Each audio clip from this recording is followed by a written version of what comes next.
itu selalu terlihat, dan setiap klik bisa menyentuh hati atau menghancurkannya.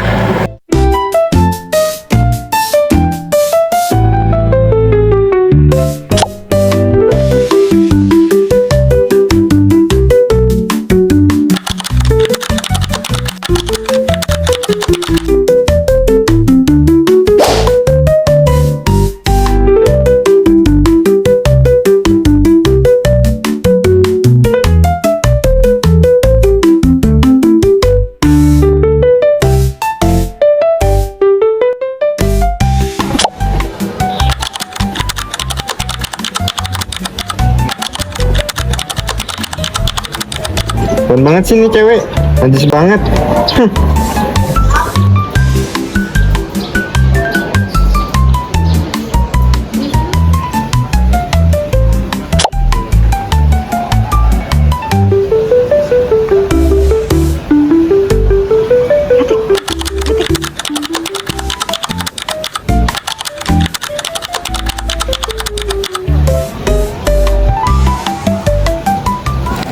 Satu komentar bisa terdengar seperti teriakan di kepala orang lain.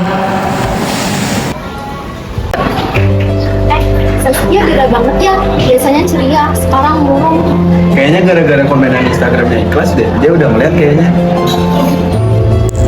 Kadang yang paling menyakitkan bukan siapa yang bicara, tapi siapa yang dia melihat.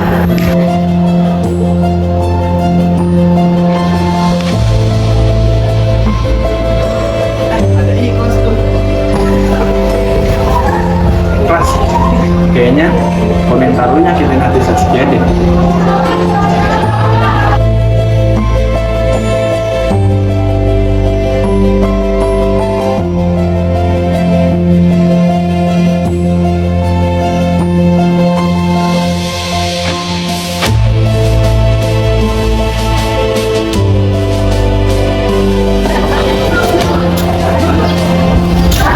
Iya, aku minta maaf ya.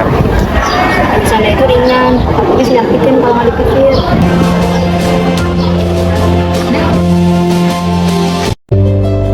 Belajar dari salah itu penting, tapi yang paling penting jangan diulangin.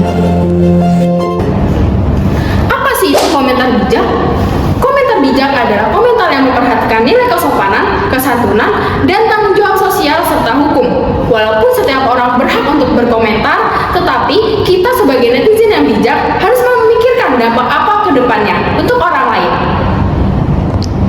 Mengapa harus bijak? Yang pertama, dimensi etika. Komentar kita adalah cerminan karakter kita. Bijak sama halnya dengan menunjukkan akhlak mulia dan rasa hormat. Yang kedua, dimensi hukum. Indonesia punya UU ITE pasal 27 ayat 3 yang berbunyi setiap orang dilarang mendistribusikan atau mengakses informasi yang menyerang kehormatan atau martabat orang lain. Pelanggaran bisa dikenai pidana hingga 4 tahun penjara atau denda 750 juta rupiah. Yang ketiga, ada dimensi psikologis. Komentar buruk bisa menimbulkan stres, kecemasan, trauma, hingga depresi. Korban merasa tak berharga, malu, bahkan putus asa. Yang keempat, ada dimensi sosiologis. Komentar toksik menimbulkan budaya saling hina dan ketidakpercayaan, membentuk ekosistem digital yang tidak sehat, dan menghancurkan solidaritas sosial. Fakta dan kasus nyata. Dalam data statistik UNICEF dan Kominfo 2023, 45% remaja di Indonesia pernah menjadi korban komentar negatif. Dalam Komnas HAM, cyberbullying berkontribusi pada meningkatnya gangguan mental pada remaja. Banyak selebritas dan warga biasa dipenjara karena komentar kasar. Contoh nyatanya adalah kasus komentar tidak pantas pada konten anak yang membuat konten pelaku dilaporkan orang tua, dan yang kedua kasus akun fake yang menyebarkan rasis sehingga akhirnya diburu dan dihukum. Contoh situasi komentar bijak. Tidak setuju dengan konten. Menurutku ada sisi lain yang perlu dipertimbangkan juga. Menanggapi karya pemula. Sudah bagus, semangat terus ya, bisa dikembangkan lebih dalam. Perbedaan pendapatmu menarik. Aku punya pandangan yang sedikit berbeda. Boleh kita diskusi? 4 manfaat menjadi netizen yang bijak. Yang pertama, membangun reputasi digital yang sehat. Yang kedua, berkontribusi menciptakan ruang sosial yang ramah. Yang ketiga, terhindar dari konflik dan jerat hukum. Yang terakhir, bisa menjadi role model dan influencer yang positif. Cara mendorong orang lain untuk bijak. Yang pertama, ingatkan dengan cara halus dan empatik saat melihat komentar buruk. Yang kedua, edukasi lewat konten positif dan kampanye digital.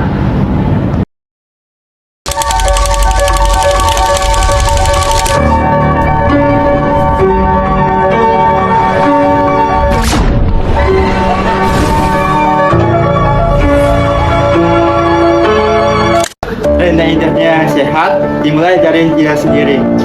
Aku menyesal dan memilih menjadi netizen yang bijak. Aku ingin meninggalkan komentar yang membangun, bukan menghancurkan. Kasus bukan untuk melampiaskan luka, tapi ruang untuk menguatkan, memahami dan menyembuhkan.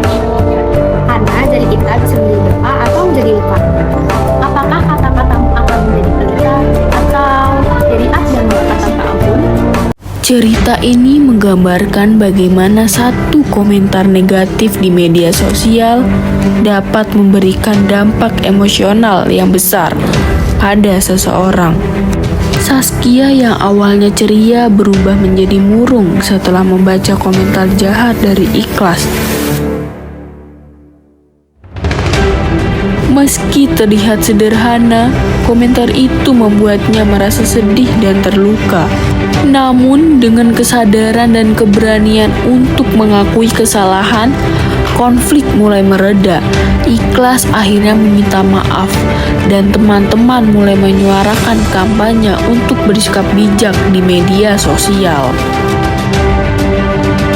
Media sosial adalah ruang publik yang dihuni oleh hati dan perasaan.